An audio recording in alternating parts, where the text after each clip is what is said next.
Hello, my name's Justin and this is my allotment. Now by day my job is a finance director, and at the moment and for the past few weeks anybody would probably be able to have a pretty good guess that that's been hard work, stressful and intense. It's been hard, it's hard. So one of the places and one of the things I do to help me relax at the moment and at all time, but particularly at the moment, is to come to my allotment. For lots and lots and lots of reasons. I've had an allotment since I was about 9 years old. This is my third different plot, and you can see it starts over by the bin there. I say bin, that's a compost bin. Goes along various beds. I used a raised bed method for growing fruit and veg. You can see my shadow following me. It's a lovely sunny day. So by raised beds, that means that I dig out the paths in between the beds and put the soil on. That helps drainage, stops me walking on the actual soil, and also helps the soil heat up quicker as well. So the plot goes all the way along to here and comes into the greenhouse, and I'll tell you a bit more about it and some of the reasons why I love coming here. So into the greenhouse. This was a greenhouse that was only put up last year, and it's my theatre of dreams really. So you can see I've got lots of seedlings showing at the moment, and one of the biggest joys for me and a lot of people who like gardening is the excitement of sowing seeds and then the seeds germinating. So you can see there's lots of different seeds at different stages here. So here's some ones that have just come up in the past few days. Very exciting. Those are ones, these ones by the way are a plant called horehound is the common name, and they're really good for pollinators and bees. This is a South African very fragrant night scented stock in there, just to show you. And what I'm just going to show you over here is which is particularly exciting. So down here, look at those are my lettuce seeds. So everybody knows what a lettuce looks like. When a lettuce is ready to eat, that's what they look like after about 10 days after you've sown seeds.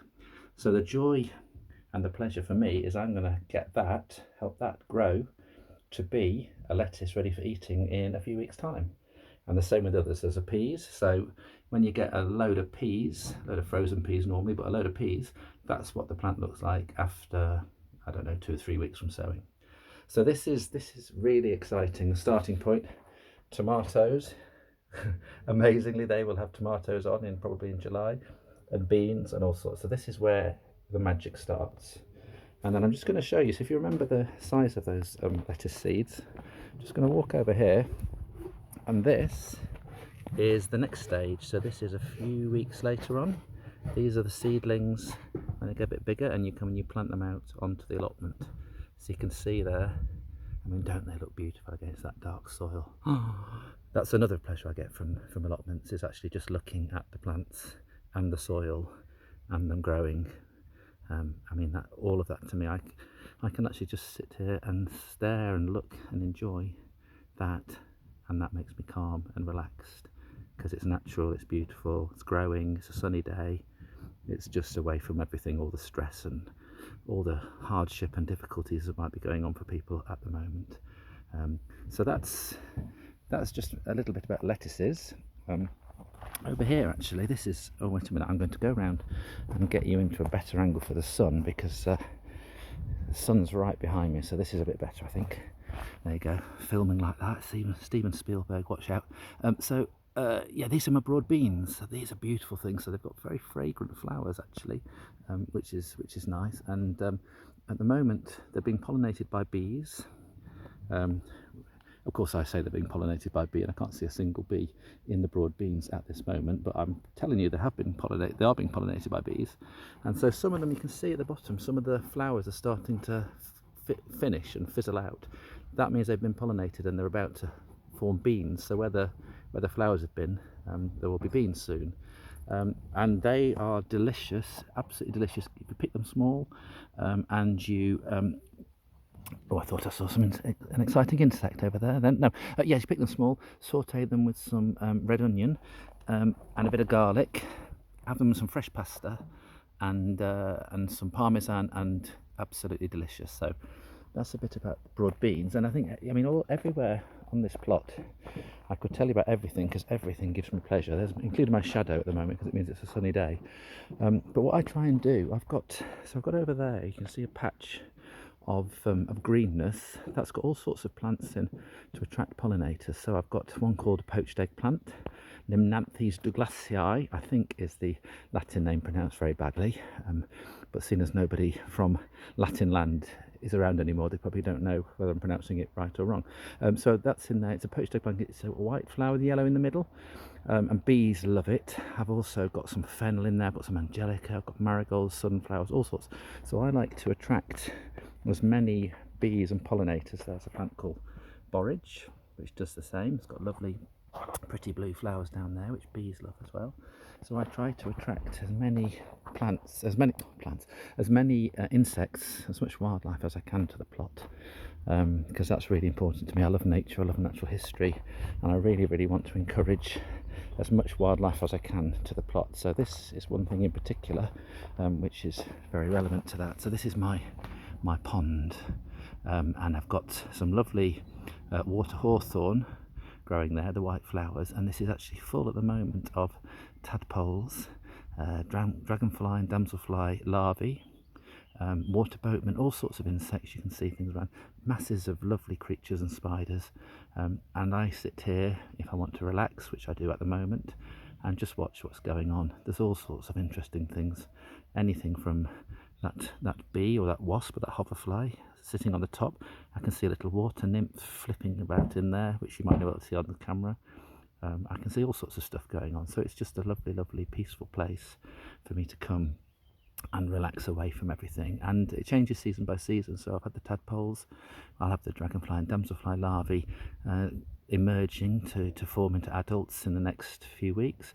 And also they'll have the eggs will be being laid as well by the dragonflies and damselflies in the summer. And so the whole sort of sequence of the year is played out here with all sorts of excitement going on. So if I just pan around here, you can see I've got quite a lot of so in amongst all my raspberries, so these are autumn raspberries, which are my favourite raspberries. You can get summer ones and autumn ones. The autumn ones crop for a lot longer, so they tend to be from about July on to maybe even September, October, and they are absolutely delicious. They keep on coming. You get weeks and weeks of them. So those are the big green growths in the middle there. And then also I've got here, see, I've got lots of forget-me-nots, I've got feverfew, I've got foxglove digitalis, I've got a verbascum there, and that spiky thing is a plant called salsify, which is actually a wild flower in the UK.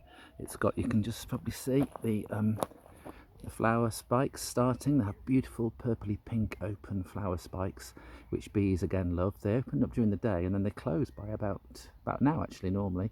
And if you actually let them grow, once they've seeded in particular, dig up the roots, and they taste a cross between parsnips and potatoes, really nice. Just boil them up or saute them. I like sauteing, don't I? Boil them up, and they've got lots of iron in as well, so good in terms of nutrients.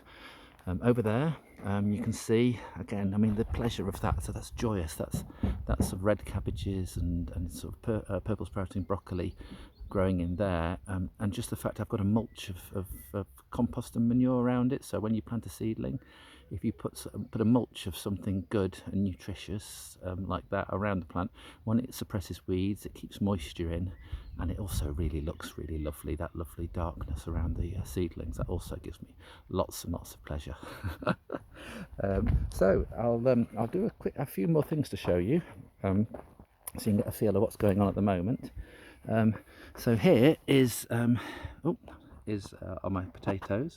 So these are my first earlies, so my new potatoes these will be, and you can see what's happened here is they've started to grow, and then I'm starting to earth them up, because what you need to do with potatoes, you plant them about 6 inches deep, and then as the leaves come, you start to cover them with soil, and that makes them grow taller, and it makes the scent, because they actually send shoots out from the main stem to form the potato. So the more soil there is, the more they think, I'm underground, I need to actually keep on sending up more leaves here, and you get more potatoes on them.